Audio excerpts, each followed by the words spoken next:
The world was born from mist. It rose from the damp earth in silent, gray plumes, clung to the shivering blades of grass, and swirled in thick veils that swallowed the horizon. For the men of the cave of the painted bison, this was the breath of the world, a time of both opportunity and peril. The mist muffled sound, masked scent, and confused the eye. It was a hunter's cloak, and today, they wore it with purpose. There were 5 of them, moving as a single entity through the ghostly grasslands. At the lead was Gron, the clan elder. His body was a roadmap of scars, each one a story of a hunt survived, a predator faced. His eyes, honed by countless seasons, pierced the fog with an acuity that belied his age. Behind him, his son Turok moved with the restless energy of youth. Turok was strong and fast, his spear a natural extension of his arm, but his blood ran hot with impatience, a fire that Gron constantly sought to temper with the cool wisdom of experience. Flanking them were Bale, a mountain of quiet muscle who could carry a butchered hind for miles without complaint, and 2 younger hunters, Kale and Finn, their faces taut with the focused anxiety of the unproven. Their prey was the herd of red deer, a vital source of meat, hide, and bone that would see the clan through the coming lean moons. They had tracked them for 2 days, following the subtle Sigsa hoofprint in the mud. A stripped sapling, the faint, musky scent carried on the wind. Now they were close. The very air vibrated with the presence of the herd. A low hum of life felt more in the bones than heard with the ears. Gron raised a hand, his fingers spread wide, and the hunters froze mid-stride, melting into the landscape. He pointed with his chin towards a low rise, barely a ripple in the vast flatness of the plain. The plan was simple, honed by generations. Gron, Bale, and Kale would circle wide to the west, using the terrain and the direction of the faint breeze to position themselves beyond the herd. Turok and Finn would remain, their task to startle the deer, to drive them from the cover of the dense fog and into the path of the waiting ambush.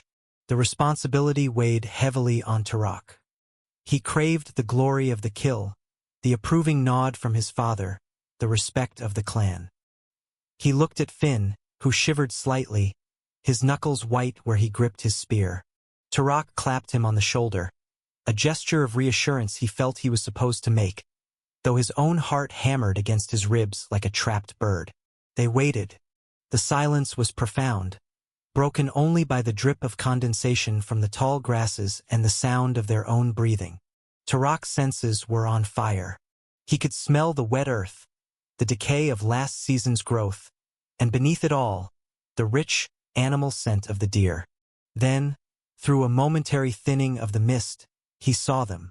They were magnificent, a herd of perhaps 30 animals, their russet coats appearing dark and phantom-like in the gray light. Hinds grazed nervously, their ears constantly twitching, while their young stayed close. And at the center of the herd stood the prize, the great stag. He was a monarch of the grasslands, his neck thick with muscle and his head crowned with a formidable rack of antlers that spread like the branches of a dead oak tree. To bring down such a beast was to secure food for many days and to earn a status that would be told in stories around the fire for generations. Predatory fire ignited in Turok's chest. The stag was his. Gron and his party had vanished into the fog, and Turok knew the time to wait was running out. He gave Finn a sharp nod. Taking a deep breath, they let out a series of sharp, guttural barks, sounds that mimicked the hunting cry of a wolf pack. The effect was instantaneous. The herd exploded into motion. The ground trembled as dozens of sharp hooves churned the soft earth. The deer, disoriented by the mist and panicked by the sudden noise, bolted away from the threat directly towards the hidden ambush. It was working perfectly. Turok and Finn broke into a run, their bare feet slapping against the wet ground, not to catch the deer, but to keep the pressure on them, to prevent them from turning back.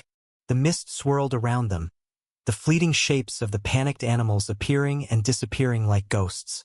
It was chaos, a maelstrom of thundering hooves and terrified snorts. But Turok's eyes were locked on one shape only, the great stag. The magnificent animal was not running blindly with the herd. He moved with a powerful, deliberate grace, guarding the rear, his massive antlers held high. For a moment, their eyes met through the swirling gray. Turok felt a jolt, a primal connection of hunter and hunted. In that instant, his father's plan, the carefully laid ambush, the very presence of his fellow hunters, all faded away. There was only the chase. Driven by an impulse he didn't try to understand, Turok veered from the planned route. The herd was moving west into the trap.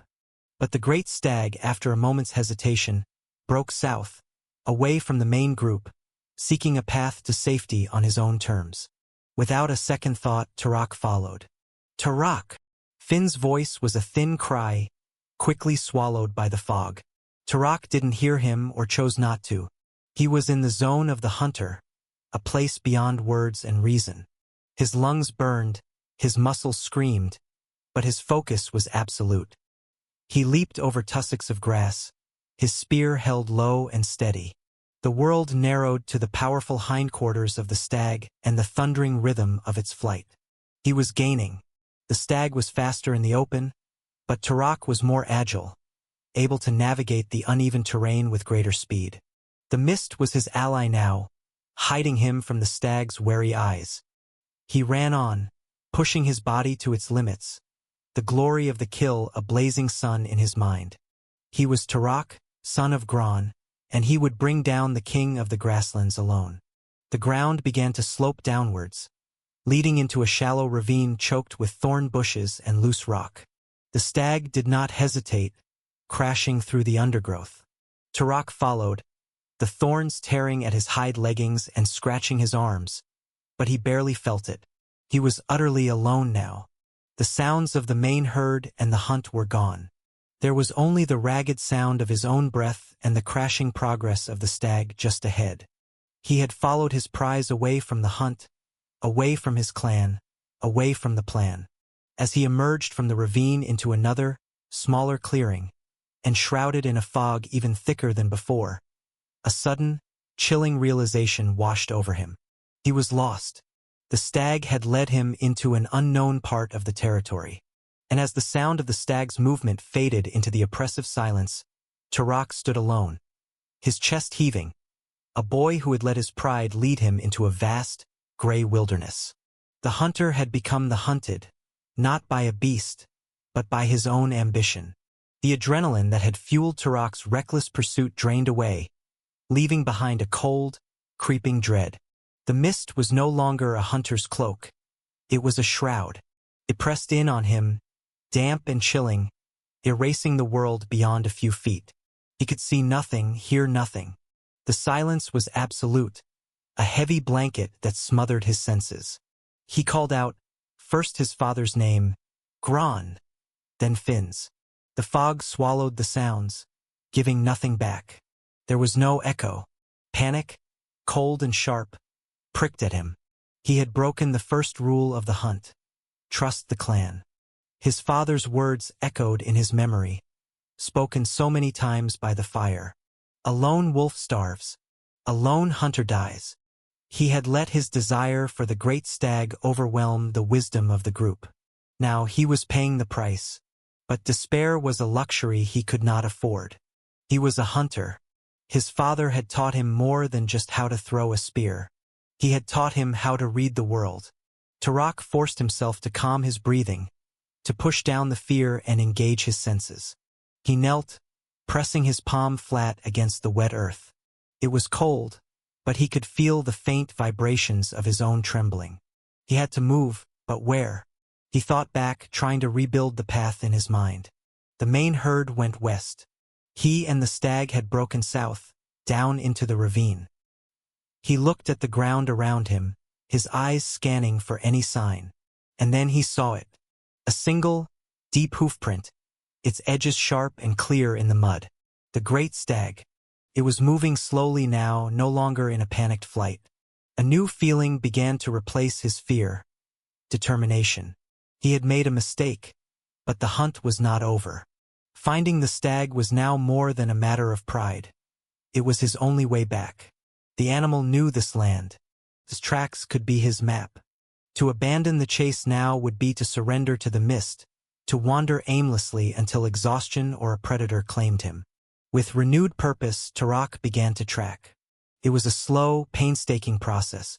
He moved from one subtle sign to the next, a bent blade of grass, a dislodged pebble, the scrape of an antler against a low-hanging branch. He was no longer a reckless boy. He was a tracker, his entire being focused on the ghost he was following. The trail led him out of the low-lying fog and into a rockier, more treacherous landscape. Giant monoliths of stone, worn smooth by wind and time, loomed like silent giants in the mist. The ground was littered with loose scree that threatened to shift and slide under his feet. This was a dangerous place, a landscape of broken ankles and sudden falls. The stag was leading him through a natural fortress. As he rounded a massive boulder, he saw the stag. It stood in a small, natural amphitheater of rock, not 50 paces away. It was not grazing. It was waiting. Its head was up, its magnificent antlers etched against the gray mist. It was no longer the hunted. It had chosen its ground. Its dark, intelligent eyes were fixed on Tarak. The moment stretched into eternity. The primal duel that had begun in the grasslands would end here, in this silent, stony arena. Tarak's fear was gone, replaced by a cold, sharp focus. He gripped his spear, its fire-hardened tip pointed and deadly. He knew he would likely have only one chance. The stag was a powerful animal capable of gutting him with a single, furious charge. He began to circle, keeping low, using the scattered rocks for cover. He needed to get closer to find an opening. The stag mirrored his movements, turning its powerful body to keep him in its sight, its front hoof stamping the ground in a clear challenge. It let out a low, guttural roar that echoed off the surrounding stanisa sound of raw power and defiance. Tarak saw his chance. To his left was a narrow gap between two tall stones, a bottleneck just wide enough for him to slip through. If he could lure the stag to charge towards that gap, its movement would be restricted, its deadly antlers momentarily entangled. It was a huge risk. If he mistimed it, he would be trampled. He broke cover, shouting a challenge of his own, a raw cry from deep within his chest. He feinted to the right, then darted left, making for the gap. The stag fell for the ruse. With a roar of fury, it lowered its head and charged. The ground shook with the force of its gallop. Tarak's heart hammered in his chest. The beast was terrifyingly fast. He threw himself into the narrow passage just as the stag reached it. There was a tremendous crash as the stag's antlers slammed into the rock walls of the gap. The beast was wedged, trapped for a precious few seconds, its powerful body twisting and straining. This was his moment. Tarak scrambled back to his feet, reversed his spear, and lunged. He drove the point with all the strength of his body, all his fear and hope and desperation, into the stag's exposed side, just behind the powerful front shoulder, aiming for the heart and lungs within.